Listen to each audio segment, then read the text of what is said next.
Okay, I have just finished a shift with Dream Boys, and it was, well, it was actually quieter than expected.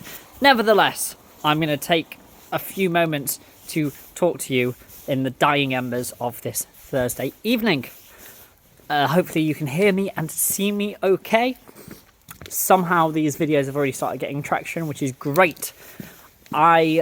As you know, I'm very busy, and I have 3 really busy days coming up, because tomorrow I've got the improvised Dungeons and Dragons at the Ironworks, before that the Mitten, and then at the weekend is of course the Laughing Horse comedy workshop, which is what all of this is about, stand-up comedy.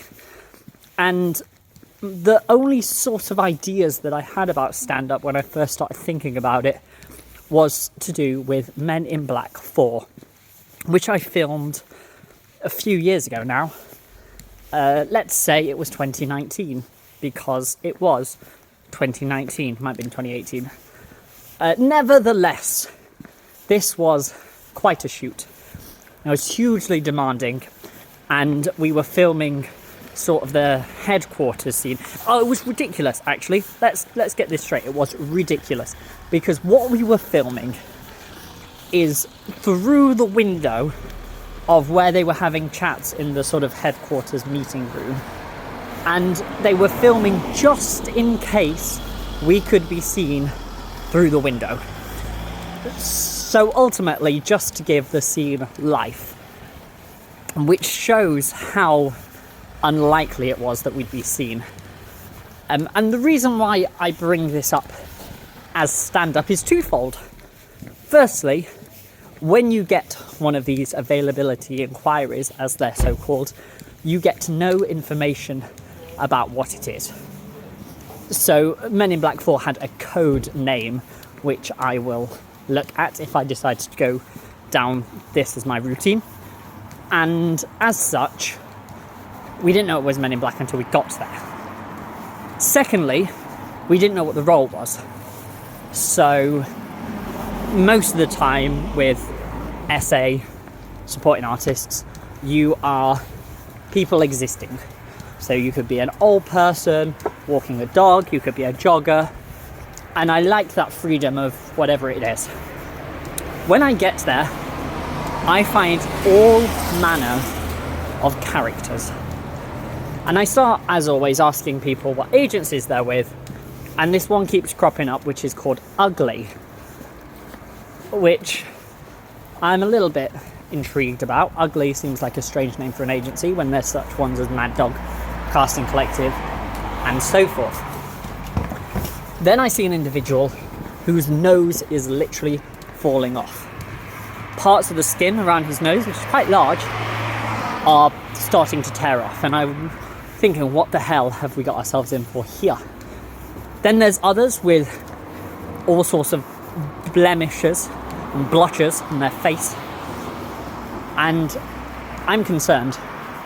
It's then I find out that we are the James, get this right, this is the moment of truth, non-prosthetic aliens.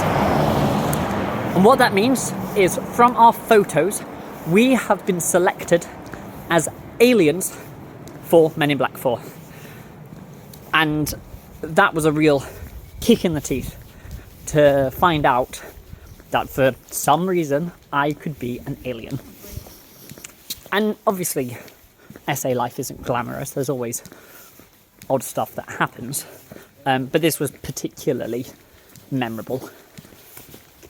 What I ended up doing wasn't particularly focused on how I looked, which was good. What I did was so strange. They asked me to hold some skis, and they weren't light skis, they were bloody heavy skis, and I would just sort of walk around from where they sort of teleport these aliens in, go to one end of the room, and then back again. But like, these skis are so heavy, and we were doing long days. We were cutting straight through lunch. Like, we were being paid top dollar because they treated us so badly. But it got to the level where I ended up resting the skis on the wall. I actually fell asleep one day And one of these days, these skis bloody hit me. And they were so heavy. It's like, geez. They were not fun to carry around. The other reason why I bring up Men in Black and why it's particularly an enjoyable story is the story of the funeral. And there's not many stand-up routines that start talking about a funeral. But this is the sort that puts the fun in funeral. I'm not going to start saying how the relative died. It was cancer. So can't say anything about that. That is bleak, sad. It was a difficult time. What I can say is I was staying at a Tunisian person's house. Now I have this very strange way of finding myself with people who other people would avoid. And this guy was great. He started talking to me at set, and he found out that I was travelling quite a way to get in every day. So he offered for me to stay at his, which was lovely. And we did about 3 days in a row. And on the 4th day was this funeral for the relative. And during the 3rd day, I was released. So, which here means I wasn't needed for the 4th day, which was fine, because it meant I could go see my family and go attend the funeral. What actually happened was this Tunisian guy didn't wake me. Now, I know what you're going to say. It's not on him to wake me. But as people will learn about me quickly, I'm not one for getting up in the morning. So he had to be at set at 8 a.m. I had to leave at 7 a.m. So I woke up at 7:30 being like, hey, I'm not going to use his name, Tunisian boy, am I needing to leave now for the train that we discussed yesterday? And the previous night, we were up late telling stories. And they were the sort of stories where I did not ask for them. They were very religious oriented. And I was just like, I want to go to sleep now. I have a big day tomorrow. I'm going all the way to Chesterfield to see my family. This is big. So in the morning, when it was 7:30, I was like, geez, we need to leave now. And I remember being on the tube with my suitcase. And we were basically one stop away, and I was refreshing it on my phone, and I found out if I ran, I could get the last train to Chesterfield. Great. So the Tunisian guy said to me, I'll take your suitcase and run. I'll meet you at the platform. I put my trust in him, buy a ticket, and run. I get to the platform, find out he's already on a train. I call him and go, what are you doing on a train? He said, I'm heading to set.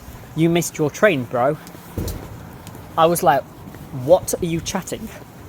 The train is literally here. The only reason why I'm not getting on it is because I don't have my suitcase. And in those moments, all manner of ideas flashed through your mind. One of them was that my suitcase could be posted to me. I thought, cool, and get it sent.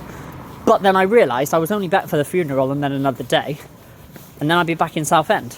So where would you post it? To Chesterfield, where it might be missed, or Southend, where I wouldn't get it in Chesterfield and have a few days without it. It had all the funeral attire in, including a tie. No, that's a total lie, because how would I have known about it? No, my funeral stuff was at home. And this was it, actually. My parents had prepped it all in the car. They were obviously expecting me there. So that wasn't ideal. So then I thought again, I was like, okay, do I need my suitcase? Yes, I absolutely need my suitcase. It's got my computer in and everything. And also, I don't know this Tunisian guy very well. I don't want him to have my suitcase. So, rather than getting the train to Chesterfield, which I'd paid for, I got the train to Set to find the guy and get my suitcase back. But this led me with a quandary. I was now on set for a shoot that I was not being expected for. So I then had to find the production manager, the AD, and explained to him that I was meant to be going to a funeral in Chesterfield. I ended up getting on a different train. Here I am in set. Can I be used? And lo and behold, I was. And in essay terms, the word used means sit in a room with loads of other people playing cards and eating food whilst you wait for the small moments that you're actually called onto set. And with this one, with me being released, I understandably, with my skis, was not called onto set. So I always think of that as the time where I was paid to be in Men in Black 4 because I couldn't make it to a relative's funeral. And that is how Sue sees it.